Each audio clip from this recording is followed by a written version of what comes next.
అంబేద్కర్ భవన్ ఏదైతే కన్స్ట్రక్షన్ అవుతుందో మరి ఇది 2017లో మొదలుపెట్టిన బిల్డింగ్, ఇది 7వ సంవత్సరంలో అడుగుపెట్టాం, ఇది కంప్లీట్ కాలేదు.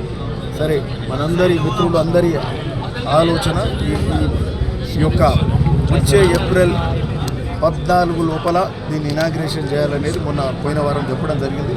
సో భువనగిరి పట్టణంలో ఈ మున్సిపాలిటీలో మరి మొదటి కార్యక్రమంగా ఈ అంబేద్కర్ భవన్ సందర్శించి మరి ఈడ ఏ లోపాలు ఉన్నాయి, ఏ లోపభూయిష్టాలు ఇవన్నీ ఉన్నాయో ఇవన్నీ కూడా చూసి ఇవన్నీ రివ్యూ పెట్టుకొని ఈ రివ్యూలో సంబంధిత డిఈ గారు కూడా ఉన్నారు. మనకు సంబంధించిన ఇది అంబేద్కర్ జగ్జీవన్ సాధన సమితి నాయకులు కానీ భువనగిరి పట్టణ ప్రముఖులు అందరూ, కౌన్సిలర్లు అందరూ, మిత్రులు అందరూ కూడా ఉన్నారు.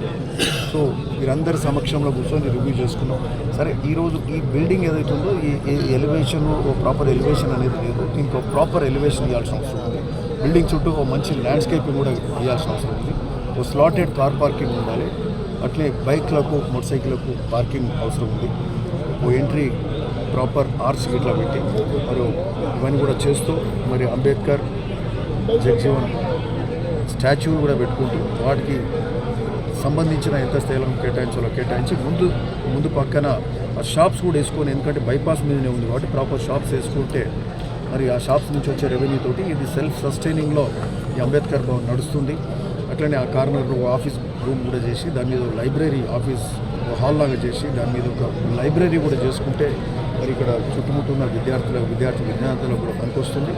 సరే, ఇవన్నీ కూడా చేస్తూ మరి నిధులు 7 ఏళ్ళు గడిచిపోయింది, ఇంతవరకు బిల్డింగ్ కానీ ఎస్టిమేషన్లు సరిపోక నిధులు సరిపోతలేదు. వేస్ట్ ఆలస్యం అయినప్పుడు మరి బడ్జెట్ సరిపోదు.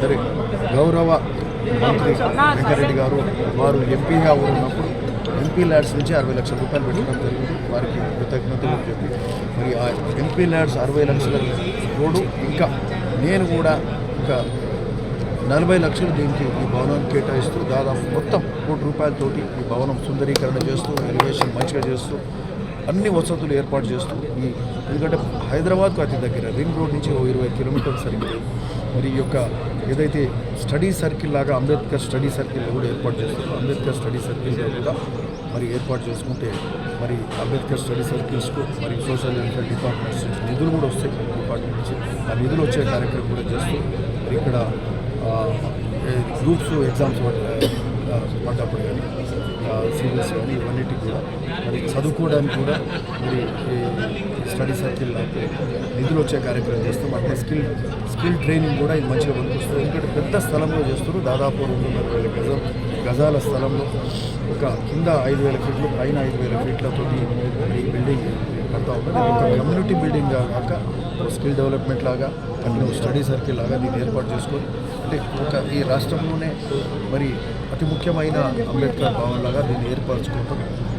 మరి అట్లనే ఇక్కడ అధికారులకు కూడా చెప్పినాం ఏ విధంగా మన భువనగిరిలో అంబేద్కర్ బిల్డింగ్ అంబేద్కర్ భవన్ ఏ విధంగా చేసుకోవాలి వాళ్ళు ముందే కంప్లీట్ అయింది. ఆ విధంగా వాటి ఎలివేషన్ కూడా చూసినామని చెప్పినప్పుడు మీద మళ్ళీ పర్యవేక్షణ చేసి ఏ విధంగా ఎలివేషన్ ఉండాలి. ఎందుకంటే ఒక ఎలివేషన్ ఉండాలి, దీనికి ఐడెంటిటీ ఉండాలి, ల్యాండ్ మార్క్ బిల్డింగ్ లాగా అవపడాలి.